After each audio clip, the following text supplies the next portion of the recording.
Good morning, everybody. Hope your evening was a good one. It was nice here in Wichita, the low 70s. We actually got some rain last night. It was spotty, though. It didn't cover the state as they'd hoped. It went along the Kansas-Nebraska border, and I believe there was actually parts of northern Missouri, some sleet that went with it. So we got a cold front and snow moving across the northern tier states, which can't please too many people.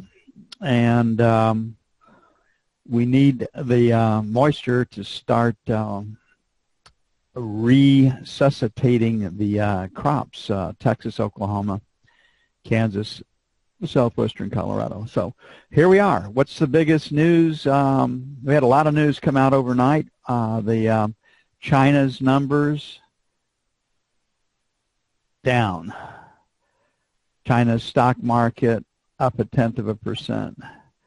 Why would their stock market be up? All our numbers were down, showing economic manufacturing contraction, because the Chinese government will have to stimulate their economy. So bad news is good news, and good news is good news, the way that the game is played right now.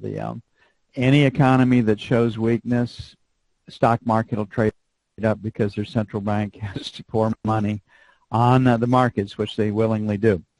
The numbers out of Europe, France's numbers were down, Germany's numbers were up, hence the EU's numbers were up, both manufacturing and services PMI. The biggest growth was in services PMI.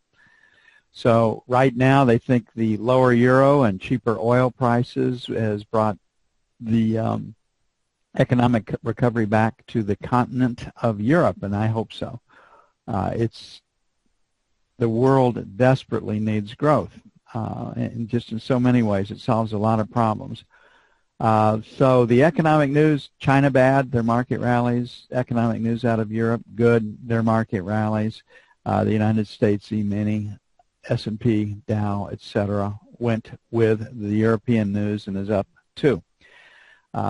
Today's economic news, we have CPI up 0.2, core up 0.1, FHFA housing index up 0.5%, new home sales at 462, then our PMI flash manufacturing at 54.7, and I think the PMI numbers are actually a lot more consistent, and they can go down, whereas the ISM numbers almost never go down.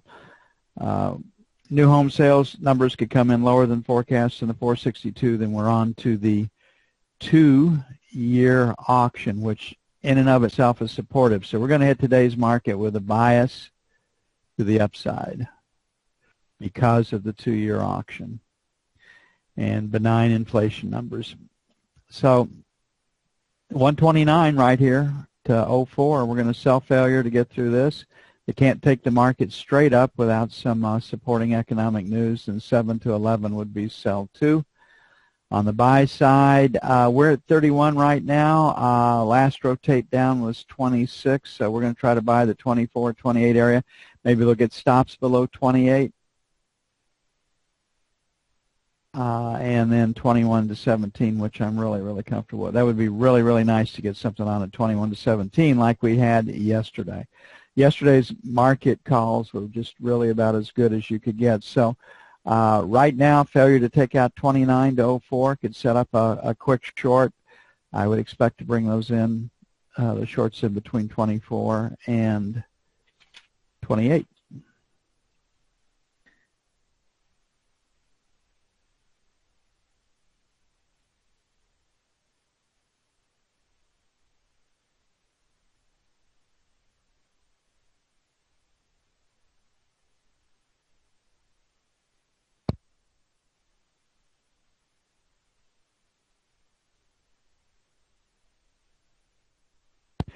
Okay, looking at the 30-year, we got pretty good resistance up here, 12 to 16, so we'll leave that. Tom finally got his limit sell-off at 15 yesterday. We were all happy for you on that one, Tom.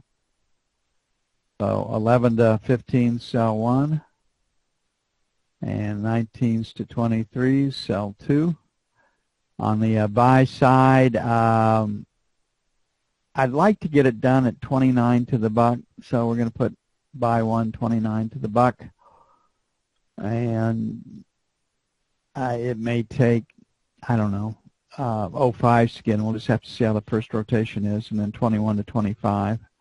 We've had no trouble getting to our second level on this contract because of the volatility, and I always ask myself at the end of the day, why in the hell didn't I just make our number 2 numbers our number 1 number, but I haven't done it yet.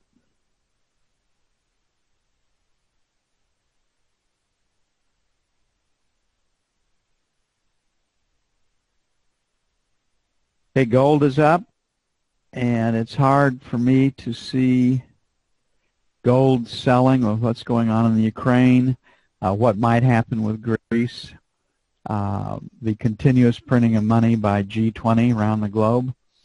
Everybody is borrowing to spend. So when you go in and you look at the different nations out there, how much money can that economy absorb, or their securities markets, and then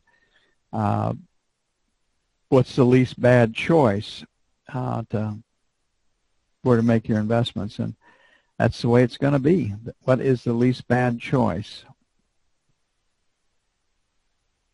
So we said if we got through this 90 area that the next stop was going to be the high volume area in this 97. I think that's still a reasonable play. If we take a look at where London came in, 85, 87, which is where we thought we would have support yesterday. And then we had 90, 92 as a sell, then basically this 97 area. So I think we're headed for 97 if we can hold it this morning. Don't come back below 90. So we'll make sell 198 to 1200. Let them get stops above 1200, then come back in, and then 1203 to 05 for sell 2. On the buy side, it's going to be 90 plus or minus 1.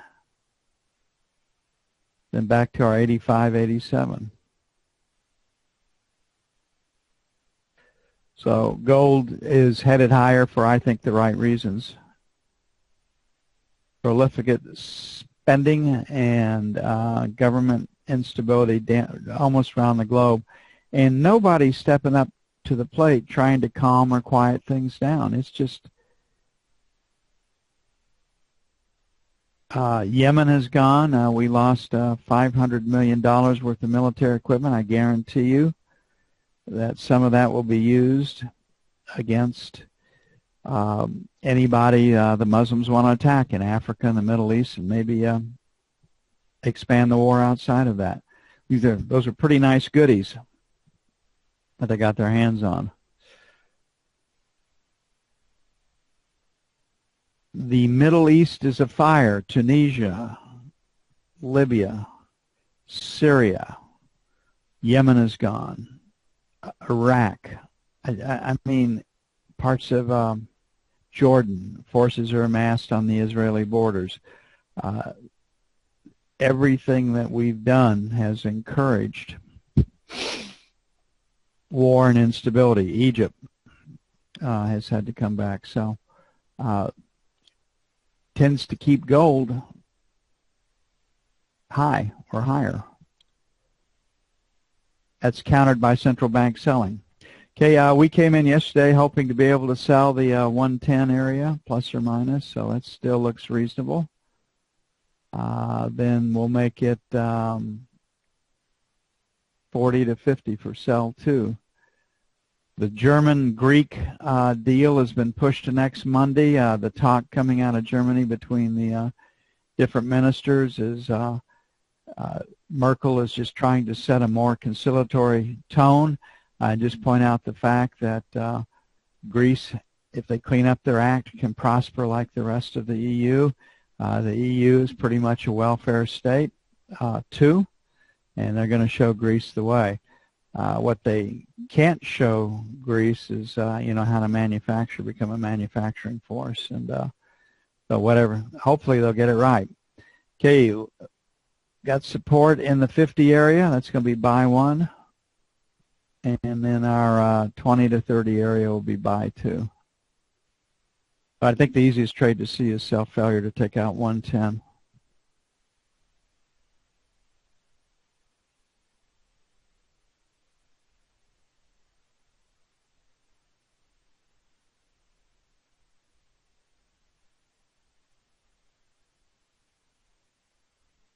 Crude is up. Currencies are up. Dollar is down. Crude will rally or go up a little bit based on the dollar differential. Perfect. But here we are at 47.60. We did get stops well above 48 last night. So 48 and a quarter, sell 1. 48.75, 49, sell 2. Got this attractor way up here at 49.31. On the buy side, looks like we're kind of in a sell mode. So we got volume down here right in the 47 area. So 47 and a quarter by 1, 46.50, 75 by 2.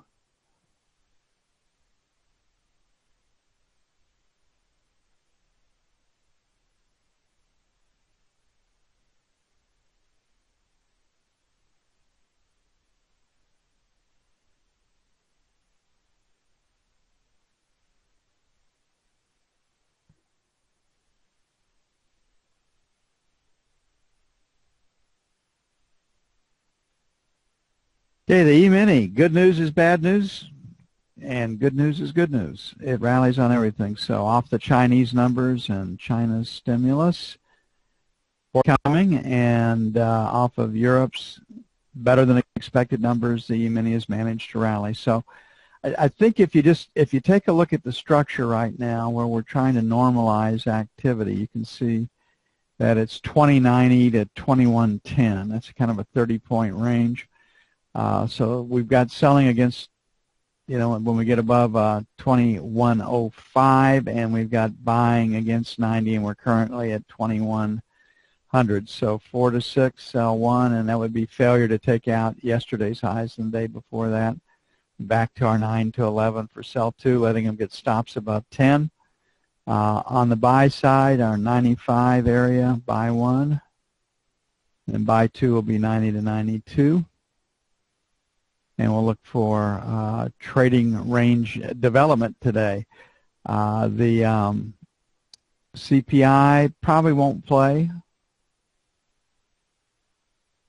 Core at plus a tenth. Everybody's pretty well convinced that inflation's not a problem. FHFA plus 0.5%.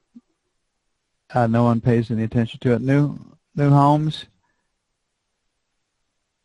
462. This number could come in less than forecast. The numbers in housing have been weaker than forecast, generally speaking.